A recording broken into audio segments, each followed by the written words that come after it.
Coming up next on 13 ABC, Action News at 5. Justice needs to be served for Elena. Dad needs, closure. Now they're calling it murder. The new developments in the case of a missing East Toledo toddler. Big healthcare announcement. ProMedica joining forces with the world-famous Cleveland Clinic. The best of the best ribs are right here in Northwest Ohio, and you have a chance to pick your favorite. And in just a few minutes, I'll have the rib-off forecast, tracking a few showers for tonight, but the weekend still looks really nice. The disappearance of an East Toledo toddler is now being investigated as a homicide. We start tonight with this developing story. Welcome to Action News at 5. I'm Diane Larson. And I'm Christian Brown in for Lee Conklin. Prosecutors made the announcement during a court hearing for Stephen King. But first, let's remind you how this case began. 1-year-old Elena was reported missing by her dad June 2nd. Police arrested Elena's mother, Angela Steinfurth, 10 days later for obstruction of justice. 51 days after her disappearance, police made a second arrest. Angela Steinfurth's ex-boyfriend, Stephen King. He was charged with obstruction of justice. Stephen King is accused of lying to police about the whereabouts of Elena, and today prosecutors asked a judge to keep him behind bars. Prosecutors asked Judge Ruth Ann Franks to keep Stephen King in jail because the case was now considered a homicide. The defendant has lied to the police in the course of what is regarded now as a homicide investigation. Elena Steinfurth has been missing since June 2nd. Her mother, Angela Steinfurth, has also been charged with obstruction of justice and child endangerment. Police say they know baby Elena was hurt, and clues have led them into this direction. Today, Judge Ruth Ann Franks ordered that King remain in Lucas County Jail on a $250,000 bond. Elena's relatives were shocked by the revelation in court. And if it is a homicide, somebody needs to talk and take responsibility for it. We need justice. Justice needs to be served for Elena. Ginger Smith is Elena's cousin. She says the two people behind bars know what happened in this case. I don't want to point fingers at nobody, but, obviously, Stephen and Angela are the main ones, and they're the only ones that I can honestly say that knows exactly what took place. So. But until the truth comes out, family members are asking the community for support. Just keep praying, you guys. Keep coming to our vigils, keep helping us, keep our hopes up. Support us. That's what we need right now. Judge Franks continued Stephen King's arraignment until August 15th. Family members say they plan to attend every court appearance. Turning now to a crime and safety alert, the Monroe County Sheriff's Office tells us that there were 2 similar home invasions early this morning. Still no word if these incidents are related. The first happened about 1 a.m. in the 600 block of West 10th Street in Monroe Township. The second about 1:15 in the area of Cedar Creek Drive in Frenchtown Township. Now, in the first case, police say 3 men tied up a 58-year-old woman and robbed her at gunpoint. One suspect also had a knife. They got away with money from a fireproof box.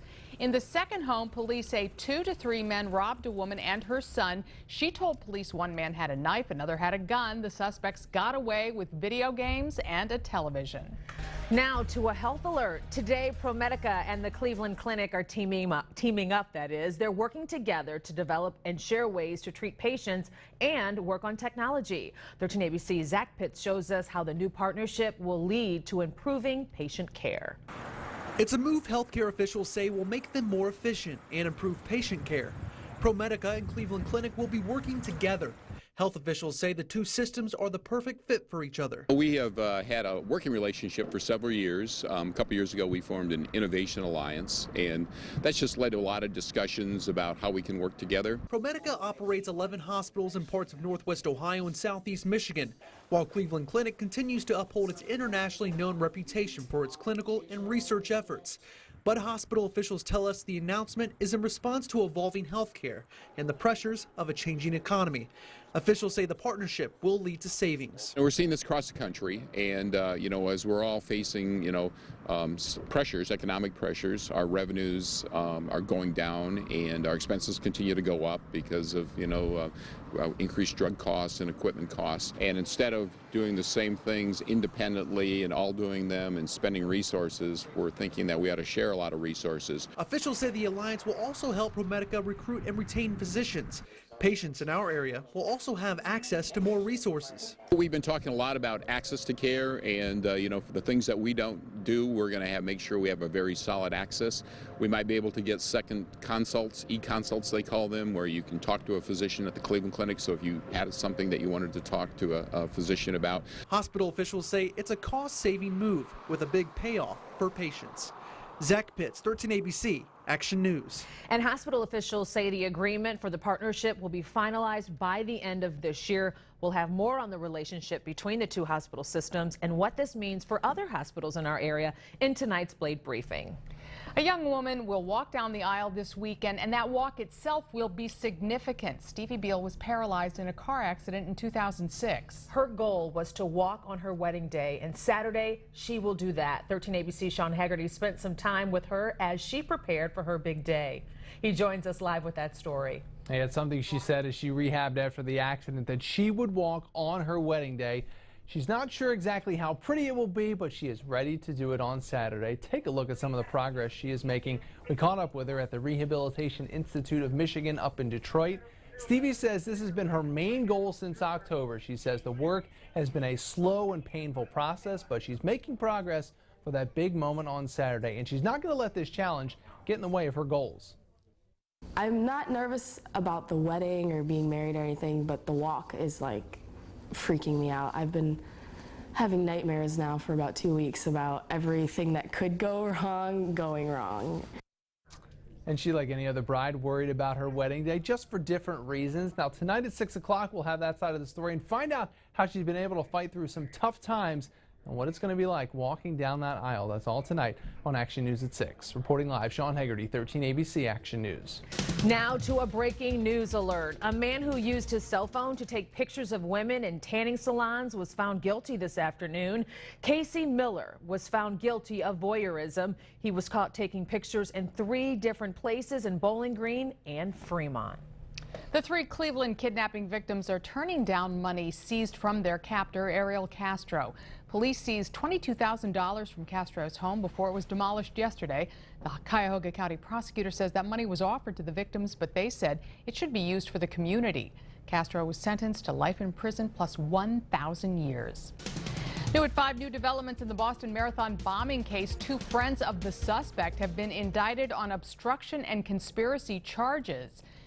Both are accused of trying to dispose of evidence from the dorm room of Dzhokhar Tsarnaev. Authorities say that the 2 they discovered some of the items in a nearby landfill. The 2 19-year-olds have been detained since they were initially charged in May. If convicted, they face up to 20 years in prison. An overnight shooting spree in Texas left 4 people dead and 4 others hurt. Police say the suspected shooter is in jail at this hour after the shootings in Dallas and a suburb. The man is accused of first going to the Dallas home of his ex-girlfriend, killing 2 people there. Police say when the man discovered his ex-girlfriend was not at her home, he drove to another home and shot her and others. All information that's in right now leads me to believe that this is an isolated incident, that this is not a threat, a further threat to the community.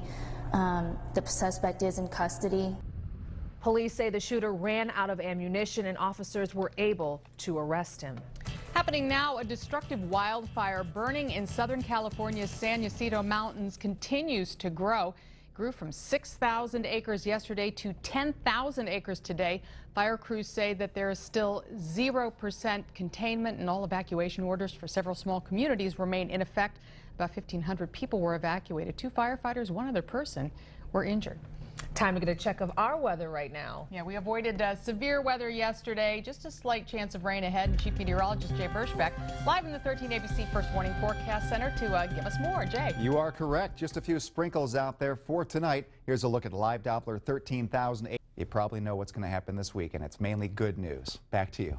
All right, Jay. Well, he said the weather's going to be great for one of Northwest Ohio's tastiest traditions. The Northwest Ohio Rib-Off kicked off about an hour ago at the Lucas County Fairgrounds. 13 ABC's Daryl Kirkland-Morgan joins us live. Hi, Daryl. Hi there. You get about 2 blocks within the 30th annual Rib-Off and you start smelling those good smells in the air. And joining me live is someone who's walked away a champion a few years, James McDay with We Are Ribs. James, thanks for talking to me today. Tell me what years you came out as the People's Choice. 2007, 2008, and 2009. It was no competition in 2010. All right, so you have a few, good years under your belt. Yeah.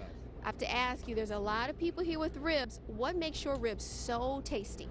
Well, we start off cooking them fresh. No boiling, but cook them on the grill fresh. Slowly cooking them, turning them, saucing them, and bringing them off and serving them to the customer.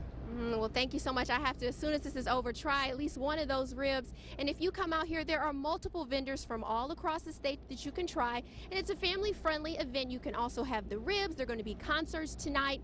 It's open until 9 p.m. tonight and I believe 11 p.m. on Saturday and Sunday. So come on down, have some tasty ribs, and see which one you will pick as your favorite. Reporting live, Daryl Kirkland Morgan, 13 ABC Action News.